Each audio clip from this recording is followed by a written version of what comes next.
प्रभु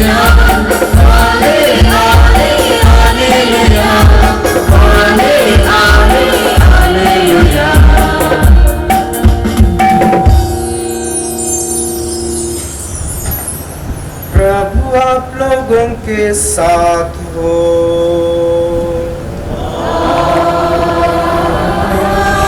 आपकी आत्मा के साथ। संत यूहन्ना के अनुसार पवित्र सुसमाचार।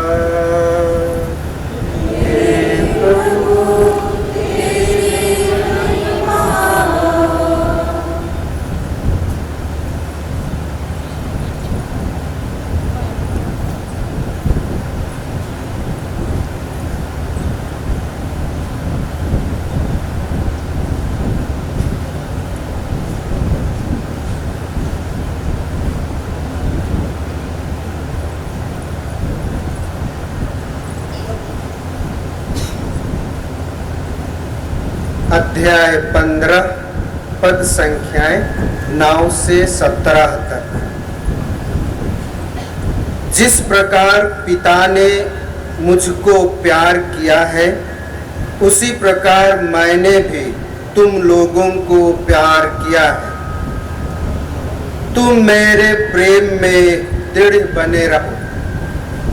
यदि तुम मेरी आज्ञाओं का पालन करोगे तो मेरे प्रेम में दृढ़ बने रहोगे। मैंने भी अपने पिता की आज्ञाओं का पालन किया है और उसके प्रेम में दृढ़ बना रहता हूँ। मैंने तुम लोगों से यह इसलिए कहा है कि तुम मेरे आनंद के भागी बनो और तुम्हारा आनंद परिपूर्ण हो। मेरी आज्ञा यह है, जिस प्रकार मैंने तुम लोगों को प्यार किया है, उसी प्रकार तुम भी एक दूसरे को प्यार करो। इससे बड़ा प्रेम किसी का नहीं कि कोई अपने मित्रों के लिए अपने प्राण अर्पित कर दे। यदि तुम लोग मेरी आज्ञाओं का पालन करते हो तो तुम मेरे मित्र हो। अब से मैं तुम्हें सेवक नहीं कहूँगा। सेवक नहीं जानता कि उसका स्वामी क्या करने वाला है।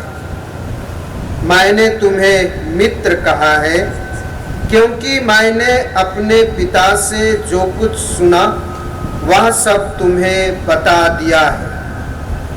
तुमने मुझे नहीं चुना, बल्कि मैंने तुम्हें इसलिए चुना और नियुक्त किया है कि तुम जाकर फल उत्पन्न करो, तुम्हारा फल बना रहे और तुम मेरा नाम लेकर पिता से जो कुछ मांगो वह तुम्हें वही प्रदान करे।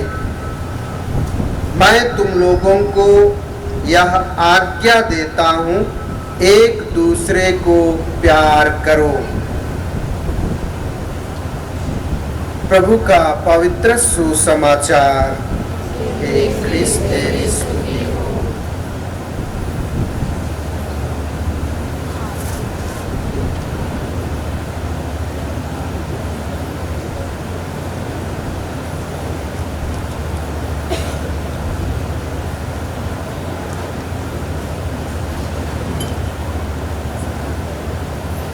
यहाँ वेदी पर उपस्थित मेरे प्यारे पुरोहित भाइयों,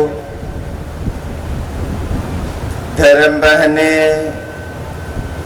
प्यारे माता पिताओं, भाई बहनों और छोटे बेटे बेटियों, आज का पहला पाठ नबी ईसायास के ग्रंथ के अंतिम खंड अध्याय 61 से लिया गया है और यह नबी ईसायास के ग्रंथ का यह भाग इस्राएली जाति पर जो सबसे बड़ा संकट आया था, हम याद करें हमारे प्रभु ईसा मसीह इसी इस्राएली या यहूदी जातियों में से आते हैं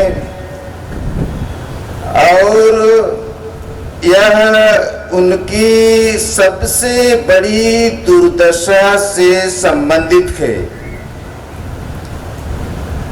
और उनकी सबसे बड़ी दुर्दशा यही थी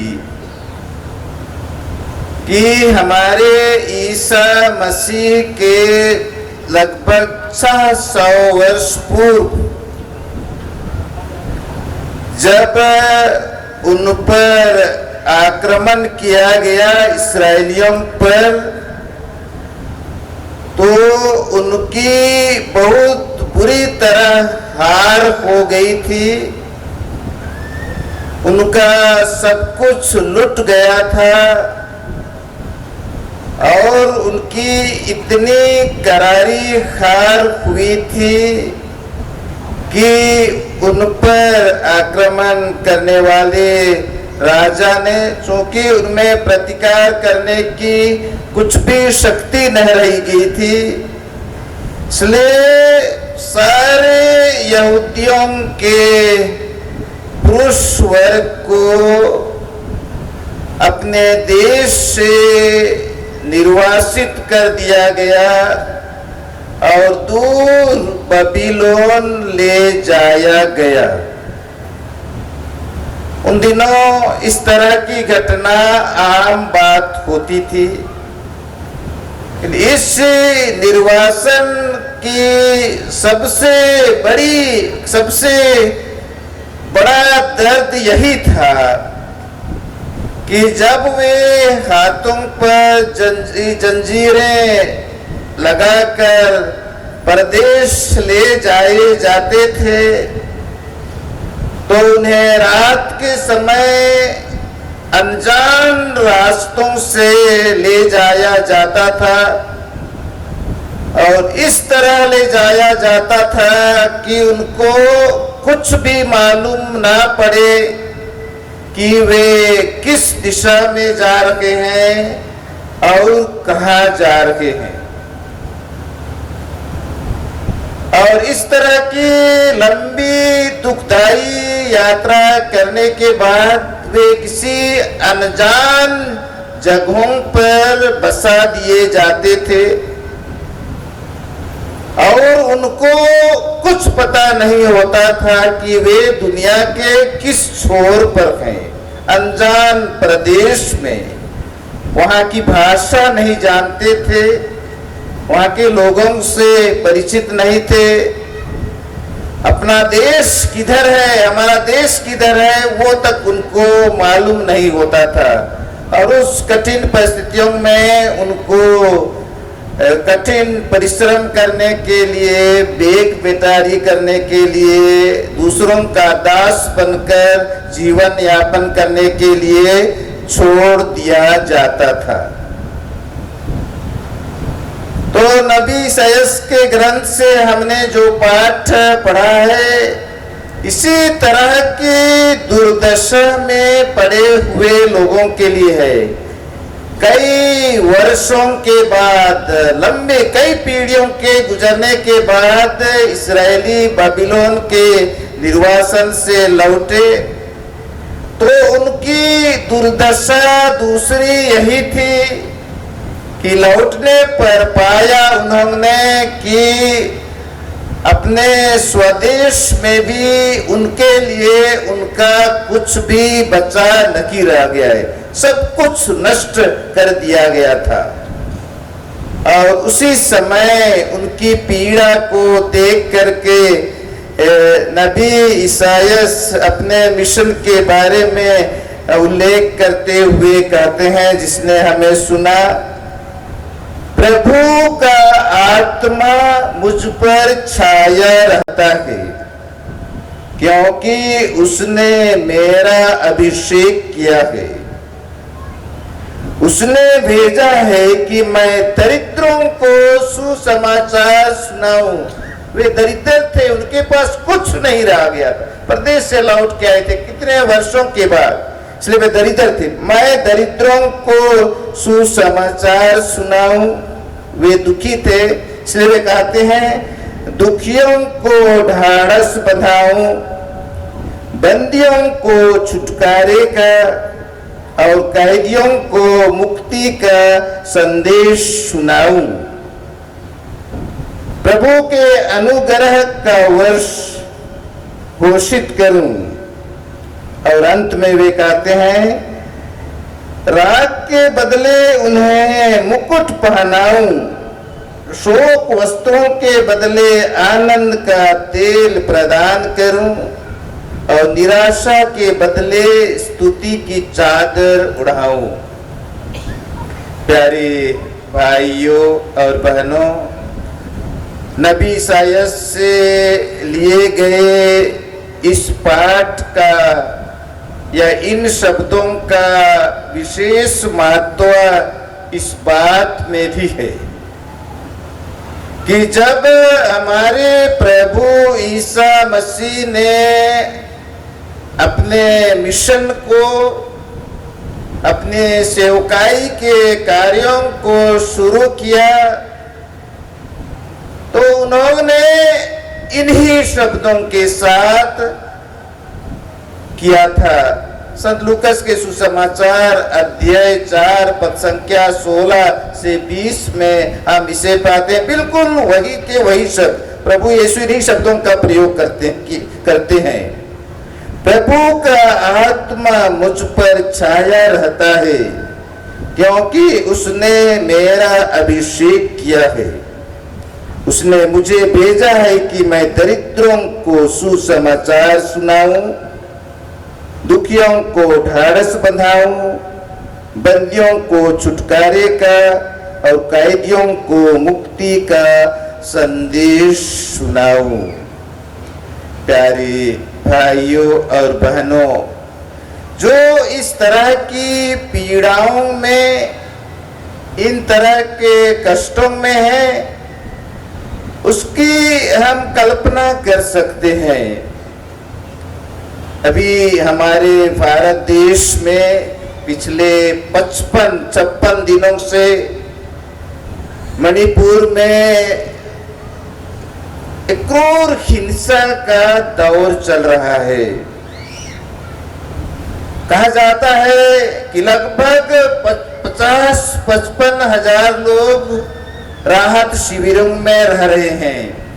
10-20 हजार की संख्या में उनका घर बार नष्ट हो गया है, जलकर स्वाहा हो गया है और उनके पास अभी कुछ नहीं बच गया है। मैं इन दिनों YouTube पर देख रहा था पिछले 2-3 दिनों की घटनाओं के बारे में। उनके बीच एक इंसान पहुंच गया, नाम ले रहा हूं, राहुल गांधी। तो लोगों को अपनी पीड़ा, अपनी व्यथा प्रकट करने का एक मौका मिल गया। हृदय स्पर्शी दृश्य है। कितने लोग रो रखे हैं, आंसू बहा रहे हैं। कोई मिल गया उनकी व्यथा को सुनने के लिए, अपनी व्यथाओं को वे प्रकट कर रहे हैं। प्यारे भाइयों और बहनों, नबी ईसायास के समय यही स्थिति थी। प्रभु ईसा मसीह के समय भी वही स्थिति रही होगी। इसलिए प्रभु ईसा मसीह ने इन शब्दों का प्रयोग किया है कि मैं दरिद्रों को सुसमाचार सुनाऊं, दुखियों को ढाढ़स बंधाऊं, बंदियों को छुटकारे का और कैदियों को मुक्ति का संदेश सुनाऊं। प्यारे भाइयों और बहनों, ये वचन न केवल हमें नबी ईसायास के समय की परिस्थितियों की याद दिलाते हैं, न केवल ईसा मसीह के समय में ऐसी परिस्थितियां थीं, लेकिन प्रभु के इन वचनों का महत्व हमारे लिए इसलिए है कि आज भी बड़ी तादाद में इस तरह की परिस्थितियों में पड़े हुए लोग हमें मिल जाएंगे। लेकिन इस तरह की परिस्थितियों में पड़े हुए लोगों की याद हम तभी कर सकते हैं जब हमें प्रेम की भावना हो। सबसे बड़ी चीज है प्रेम। इसलिए स्टेज पर भी लिखा गया है वही शब्द, प्रेम से अंतर्निहित होकर, प्रेम से परिपूर्ण होकर, प्रेम से उत्प्रेरित होकर हम अपनी सेवा के कार्यों को करें। इसलिए प्रभु यीशु मसीह ने, जिन्होंने अपने मिशन कार्य को शुरू किया था, उनके जीवन में भी यही मनोभाव था। और इसलिए हमें जो उनके अनुयायी हैं और हमारे ये धर्म बहने जो सीटीसी धर्म संघ की सदस्य बनकर लोगों को अपनी सेवाएं दे रही हैं, वे भी इन्हीं मनोभावों के साथ जितने भी कार्य करते हैं। हमने सुना मिसा के प्रारंभ में उन्होंने जिक्र किया कौन कौन सी वे कार्य कर रहे हैं। शिक्षा के क्षेत्र में, समाज सेवा के क्षेत्र में, प्रिजन मिनिस्ट्री का उल्लेख किया गया। ये सभी की जड़ है, आधार है, नींव है प्रेम। इसलिए कबीर इसे बहुत अपने थोड़े शब्दों में जाने जाते हैं, बड़ी बड़ी सच्चाइयों को थोड़े शब्दों में कहने के लिए। इसलिए कबीर ने इसीलिए कहा है सबका मूल यही, पोती पढ़ी पढ़ी जगमुआ पंडित बया ना कोई, ढाई अक्षर प्रेम का पढ़े सो पंडित होए। सभी प्रज्ञा का आधार का प्रेरणा स्रोत यही प्रेम है। और इसलिए प्रभु यीशु, अभी हमने सुना संत यूहन्ना के सुसमाचार अध्याय 15 पद संख्या 9 से 17 में प्रभु यीशु वही कहते हैं, वे याद दिलाते हैं कि सबसे पहले वे कहते हैं ईश्वर ने, जिस तरह ईश्वर ने मुझको प्रेम किया है, अपने मिशन के बारे में कहते हैं ईश्वर ने मुझे भेजा है, उसी ईश्वर के समान मैंने तुम्हें प्यार किया है। और मेरी यह आज्ञा है तुम भी एक दूसरे को प्यार करो। इसलिए वे इन्हीं बातों को सुसमाचार में रखते हुए हमें कहते हैं, आज्ञा देते हैं, यदि तुम मेरी आज्ञाओं का पालन करोगे तो मेरे प्रेम में दृढ़ रहोगे।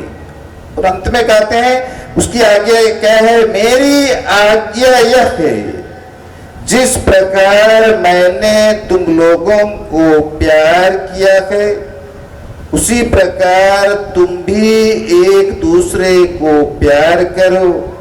और प्यार के लिए हमें कीमत चुकानी पड़ती है, बहुत बार जोखिम लेना पड़ता है, त्याग करना पड़ता है। इसलिए प्रभु ईसा मसीह कहते हैं इससे बड़ा प्रेम किसी का नहीं कि कोई अपने मित्रों के लिए अपना प्राण अर्पित कर दे।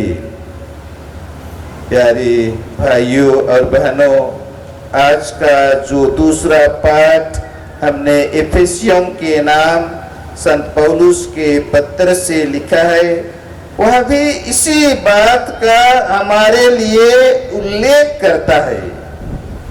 और संत पौलुस कहते हैं कि वे वास्तव में प्रार्थना करते हैं और वे शुभकामनाएं देते हैं आप लोगों को अपनी अपार कृपा निधि से ईश्वर अभ्यंतर शक्ति और सामर्थ्य प्रदान करे जिससे विश्वास द्वारा मसीह आपके हृदयों में निवास करें। प्रेम में आपकी जड़ें गहरी हों और नींव सुदृढ़ हों। इसलिए संत पौलुस अपने समुदाय के विश्वासियों के लिए प्रार्थना करते हैं और निवेदन करते हैं कि ईश्वर अपने सामर्थ्य प्रदान करे, जिससे प्रेम में आपकी जड़ें गहरी हो और नींव सुदृढ़ हो।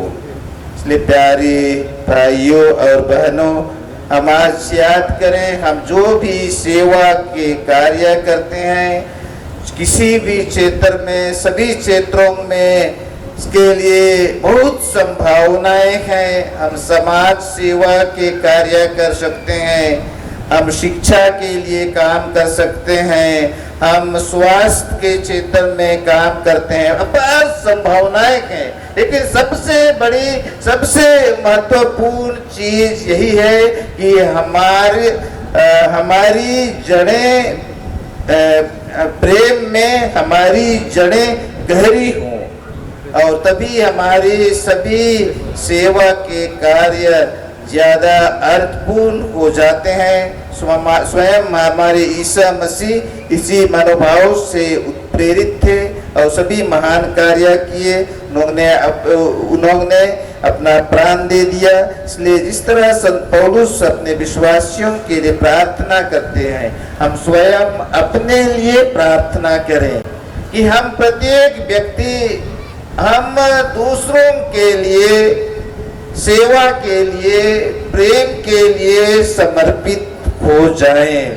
और हम याद करें, हमारे बीच में कई युवा हैं, विद्यार्थी हैं, हम इस बात को कभी ना भूलें कि ईश्वर हमारे पिता जो हम सबों को जीवन का वरदान, सुंदर सबसे बड़ा वरदान देते हैं। ईश्वर जीवन का वरदान कभी किसी व्यक्ति के लिए, स्वयं के लिए नहीं देते। ये हमारा जीवन दूसरों की सेवा के लिए है। इसलिए महान वैज्ञानिक ने कहा है, यदि हम अपने जीवन का अर्थ स्वयं में ढूंढें तो हम कभी जीवन में सफल नहीं हो सकते हैं।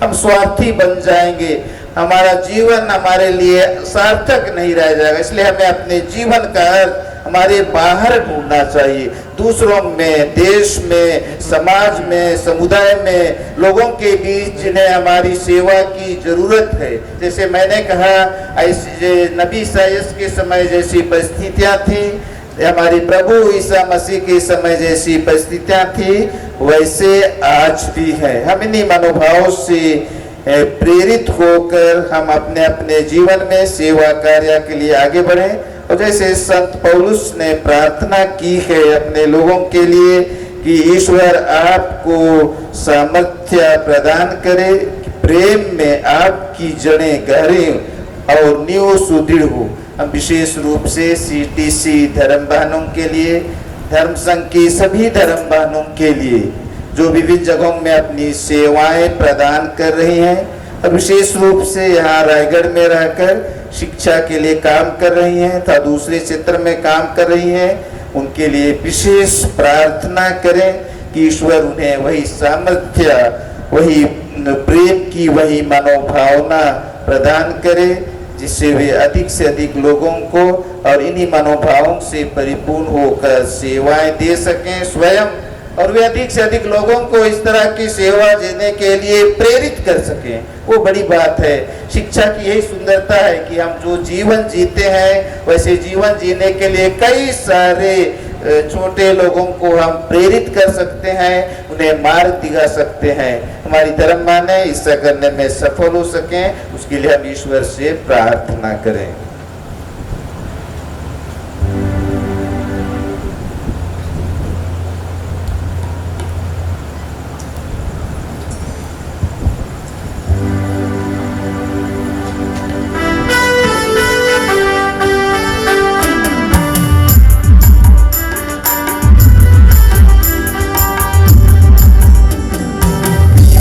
विश्वास जैसे मेरा ये गाने व्यक्त श्रद्धा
प्यारे भाइयों और बहनों, अभी हमारी निवेदन की प्रार्थनाओं को अर्पित करने का समय है।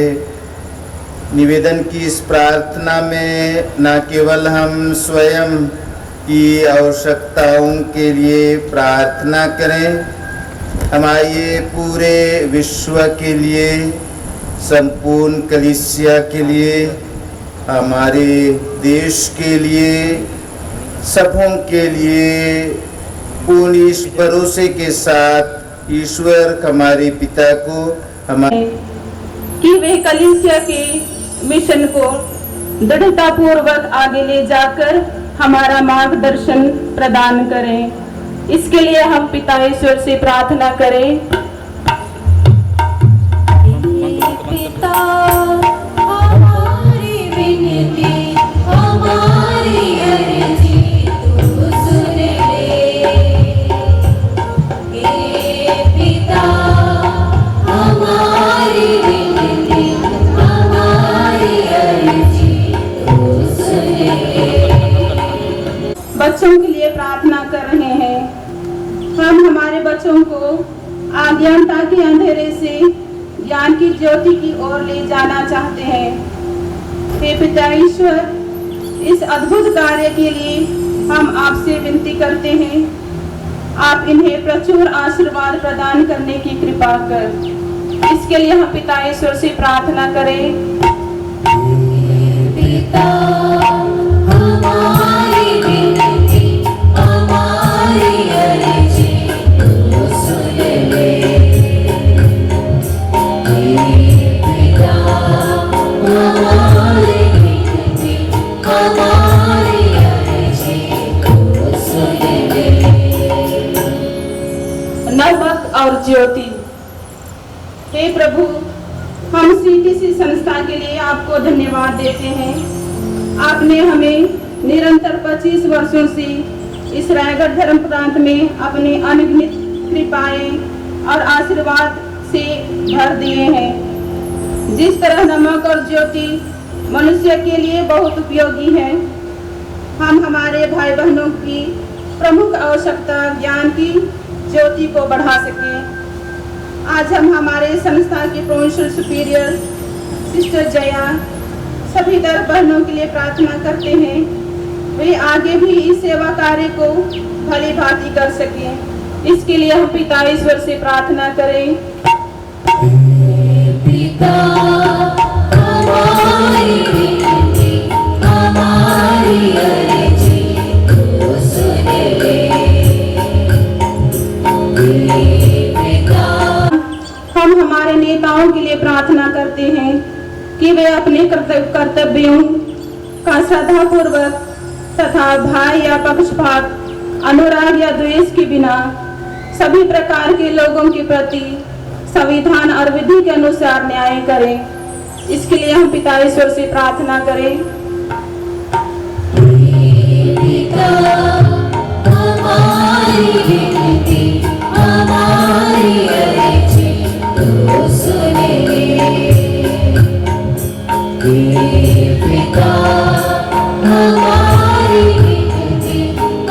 हे पिता ईश्वर, हम सभी मृत विश्वासियों के लिए विश्वासियों को आपके समक्ष लाते हैं, विशेषकर स्वर्गीय bishop Victor Kindo, father William मिशियन, मदर मेरीना, सिस्टर एमिल और सिस्टर मर्सी विंसेंट की आत्माओं के लिए प्रार्थना करते हैं कि उनकी अमर आत्मा को स्वर्ग का आनंद प्रदान कर। इसके लिए हम पिता ईश्वर से प्रार्थना करें। पिता हमारी विनती हमारी अर्जी तू सुन ले। पिता हम सभी को अपनी कृपाएं और वरदानों से भर दें, ताकि हम अपने प्रतिदिन के जीवन में आपकी उपस्थिति व प्यार को अनुभव करते रहें। इसके लिए हम पिता ईश्वर से प्रार्थना करें। पिता हमारी विनती हमारी अर्जी तू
प्रार्थना कीजिए कि सर्वशक्तिमान पिता ईश्वर मेरा और आप सबों का यह बलिदान स्वीकार करे।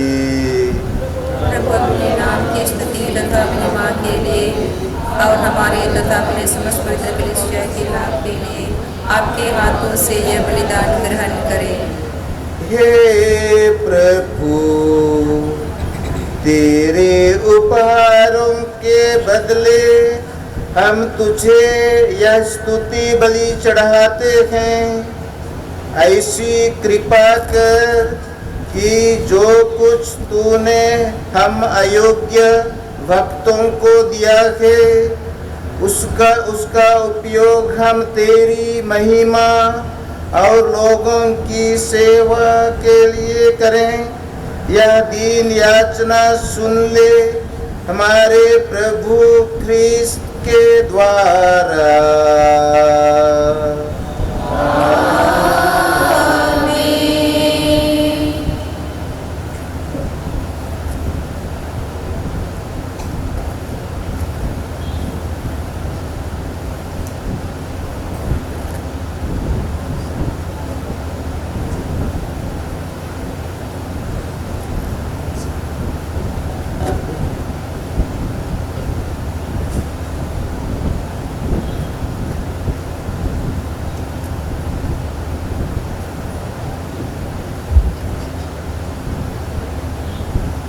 प्रभु आप लोगों के साथ हो।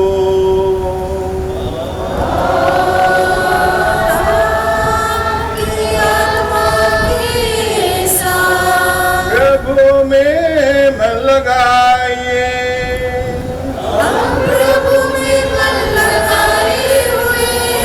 हम अपने प्रभु ईश्वर को धन्यवाद दें।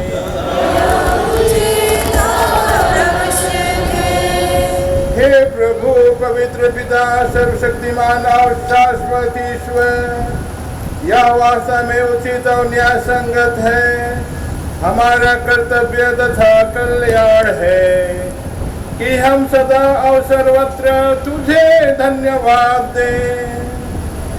तुझे हमारी प्रशंसा की कोई आवश्यकता नहीं, यह तेरा वरदान ही है कि हम तुझे अपनी कृतज्ञता प्रकट करें।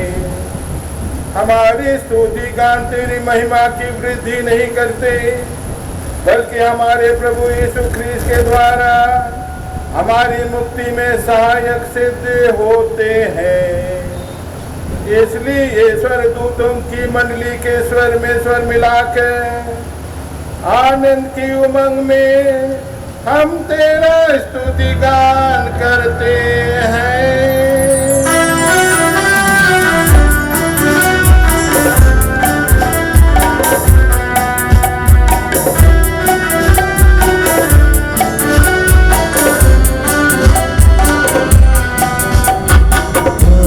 Hosanna, Hosanna, Hosanna,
इन उपहारों को अपने आत्मा के संस्पर्श से पवित्र कर दे कि एक हमारे प्रभु यीशु क्रिस्त के शरीर तथा रक्त बन जाए।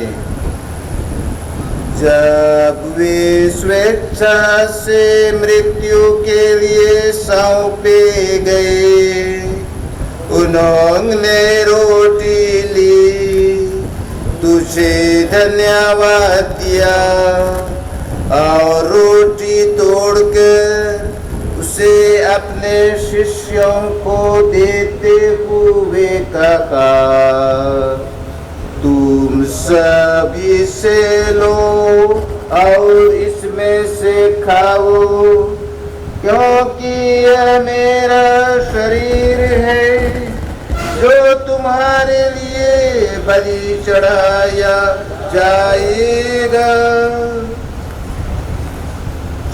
शिष्यों को देते हुए कहा, तुम सब इसे लो और इसमें से पियो, क्योंकि यह मेरे रक्त का कटोरा है, नवीन और अनंत व्यवस्थान कर, जो तुम्हारे और बहुतों के पापों की क्षमा के लिए बहाया जाएगा।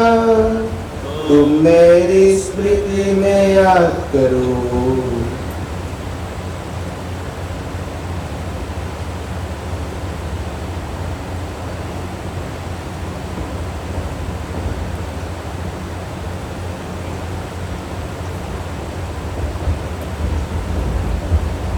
विश्वास का रहस्य,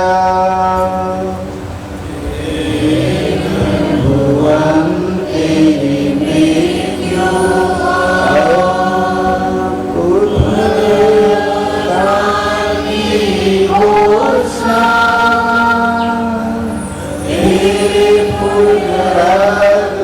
याजकों के साथ विश्व भर में फैली अपनी कलीसिया की सुधि ले तथा इसे प्रेम में सिद्ध बना दे।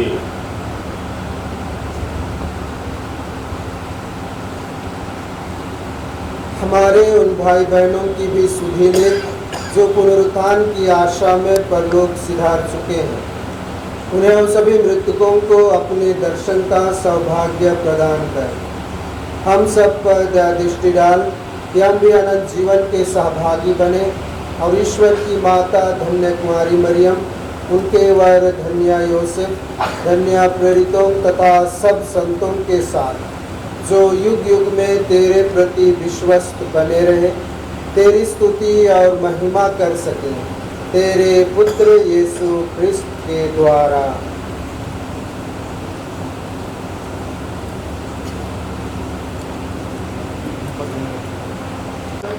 इन्हीं के साथ और इनकी में सर्वशक्तिमान पिता ईश्वर पवित्र आत्मा के साथ सारा गौरव तथा सम्मान युगानुयुग तेरा ही है।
सब मिलकर पिता ईश्वर से प्रार्थना करें, जैसे प्रभु यीशु ने हमें सिखाया है।